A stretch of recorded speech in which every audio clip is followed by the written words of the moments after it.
I'm Todd. And I'm Leilani. And this is Murphy. And that's Murphy. And Hazel's at work. Leilani is home with me today because she's got a cough. So hopefully you'll be feeling better today. Yeah. I've got a cough too. I think I got it from her. Yeah. But so we're both home today. And today is a special day. We are inaugurating a new president here in the United States. Yay! And President Donald Trump has run on a platform of returning the country back to constitutional law, being a nation of laws, following the rule of law, as well as restoring the economy, bringing back jobs, and keeping the borders secure and all that good stuff. And I believe that he will be able to do that. I think he's capable of doing that. I think he knows how to do that, and I think I feel very optimistic for the next 4 years. The Philippine news media is fond of comparing President Duterte to Donald Trump. And I just wanted to comment on that briefly. I disagree totally with that analogy. The reason that they do that is because both Donald Trump and Roddy Duterte are very outspoken and occasionally vulgar. And so because they just say what's on their mind, there's no cognitive filter processing, well, gee, should I really say that? Did I think that through? No, they just, blah, there it is. And I think Donald Trump has learned, just since the election, really, how to be more presidential. And I think you'll see President Trump behaving differently, more presidential, if you will, than candidate Donald Trump was doing. Candidate Trump was trying to stir up the masses. But when he won the election, he began to settle down and be more presidential. Duterte, on the other hand, hasn't changed at all. If anything, he's become increasingly scary. And I think part of the explanation for that analogy is that some elements of the Philippine media are supporting Duterte, and they're trying to promote Duterte. So they describe him as sort of a maverick who is really a great man, and so by comparing him to Trump, they seek to elevate his stature. But I don't think it comes off well by anyone who really knows Donald Trump or has been following him. The two personalities are very, very different.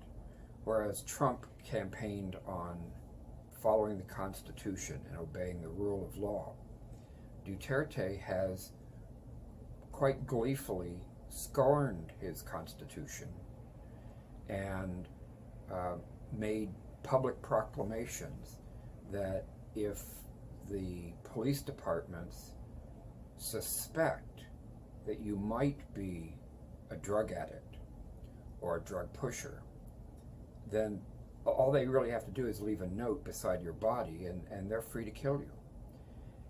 And not just on the streets, they go into people's homes and kill them in their homes. Last body count I saw was like 2,600. It was approximately 30 people per day since his election. And that's kind of scary. And so not only does he allow the people to be shot and killed on the streets or in their homes, but some of the police departments who are strong supporters of Duterte have actually gone into jail cells and murdered people in jail. There was a prominent Philippine mayor who was just recently shot to death in his prison cell in the southern part of the Philippines. I think it was in the Visayas. They went into his jail cell and murdered him. And what was Duterte's response? Instead of saying, I condemn this, I demand that all these extrajudicial killings come to a stop. No, he pardoned the police department who did that. He forgave them, pardoned them. Very recently, in the past few days, a Korean businessman who was living in the Philippines with his wife, he was arrested on an accusation of being a drug addict. And there's no evidence that he was a drug addict. But instead of putting him on trial or referring him to a rehab center, they demanded that his wife pay the police department a bribe of 8 million pesos.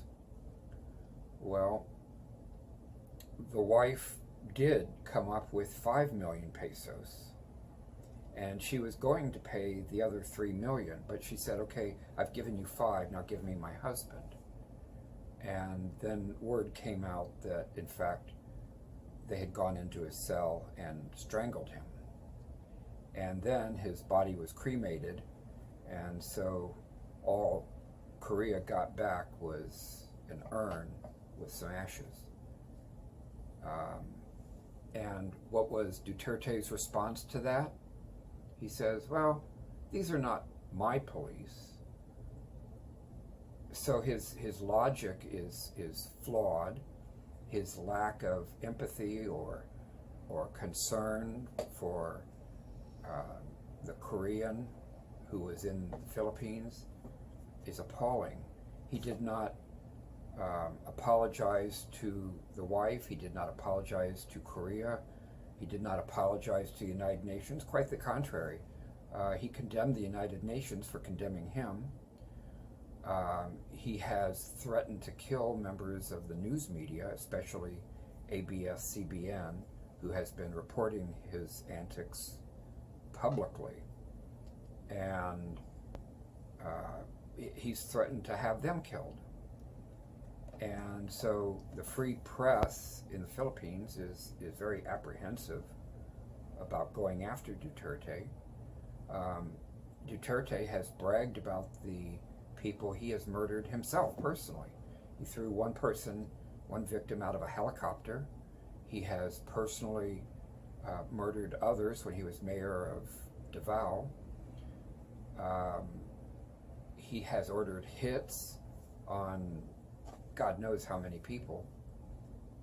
And when some police officer somewhere in the Philippines tries to extort someone or commit murder in Duterte's name, he shrugs his shoulders and says, well, we have to stop the drugs. And yet Duterte himself is a drug addict. So he's addicted to, I forget what it's called, phentamine or fentanyl, something like that. So he himself is a drug addict, and perhaps it is because of self-loathing. He hates the fact that he's addicted to this drug, so therefore he's projecting this hatred onto Filipinos who are drug addicts and telling police, go kill them. That might sound far-fetched to you, but I am a psychotherapist, and I can tell you projection is a very real phenomenon. When people see something within themselves and they hate it, they project it outwards and start hating it in other people and pointing fingers at other people, when really what they're doing is they're pointing fingers to themselves. But they can't bring themselves to verbalize it. Many times they can't even recognize that in their own mind. So the reason I bring this up, well, for one thing, today is Inauguration Day, and Donald Trump is being sworn in as the 45th President of the United States. And they do compare Duterte to Trump, but as I say, that's a very poor analogy. One respects the rule of law and the other ignores it and flaunts his disregard. But also because, frankly, Hazel and I have been talking about the wisdom of retiring to the Philippines, at least now during the Duterte administration, or if he was somehow replaced by Marcos, who would be just as bad as his father. Would that be safe for me as a white-skinned Kano? Would that be safe for Leilani? We have to think about our little girl. Hazel herself is not too concerned about it, but she is very concerned for me and for Leilani. And the police were just recently going around to Ayala, Alabang, I believe it was, going into the neighborhoods of the most wealthy Filipinos, distributing flyers discussing the extrajudicial killings. I don't know what the flyers said, but just the fact that the police can go into these gated communities and get into anyone's house, that should give pause to people like me who are not among the financial elites. So if the police can get to those guys, and this Korean businessman who was a well-respected businessman, they can get to him, arrest him on some trumped-up charge, and then murder him in the jail. Am I safe? Is Leilani safe? I don't know. And we never really thought about that. I am concerned now about the Philippine president and whether or not we would be wise to go there. Hazel and I have talked about waiting till the end of 2017, which is when my pension is supposed to start, the end of this year or the very beginning of next year, December or January. I'll have my pension coming in. And if we waited until March of 2018, then we could use our income tax return for airfare to fly us to the Philippines. But should we do that? Maybe we should wait till the end of 2017 and see what happens in the Philippines. There is a growing movement as people, Filipinos, begin to wake up and say, wait a minute, Duterte is threatening martial law. We don't want martial law. The Philippine Army says they don't see a reason for martial law at this time, but they kind of hold it out there as a possibility, and Duterte has doubled their salaries. So I'm sure if Duterte declared martial law, the Philippine Army and Philippine National Police, they would support that. So where would we be in all of this? Would we be safe or would we be at risk? And if we're in the Philippines and I'm arrested, and how long would it take for the U.S. government to rescue me? Or would they rescue me? I don't think so. Well, I don't know about the Trump administration, but I know in the past 8 years there was no rush to rescue Americans who were arrested or held hostage in the Philippines. So this is a real concern. And I don't know. I think we're going to wait and see. Will the people of the Philippines wake up? Will they demand that he be removed? There's basically three major groups politically in the Philippines. There are those who support Duterte, those who oppose Duterte, and then there are those who are politically opposed, but they're kind of in the middle. They're not members of the Liberal Party, but they're not members of Duterte's party. They're members of other parties who would like to be in power themselves, but they're not taking sides. They're kind of on the fence. And it's very telling because there's a lot of people in the Philippines who just want to turn a blind eye to it. There are a lot of people in the Philippines who support it. Thankfully, there is a growing number of people in the Philippines who are opposed to it. It's just a matter of time, I think, before the Filipinos rise up. We're still thinking about it now. Before, it was not so much a question of should we move, but when should we move? Now it's a question of should we move at all, or should we just stay here? And how long do we stay here? Do we stay here forever? Stay here for a year?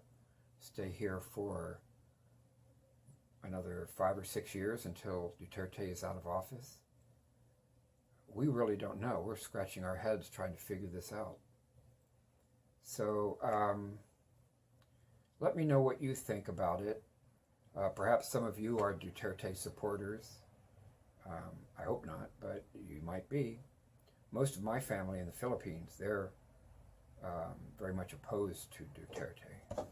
And a lot of the people I follow on Facebook are opposed to Duterte.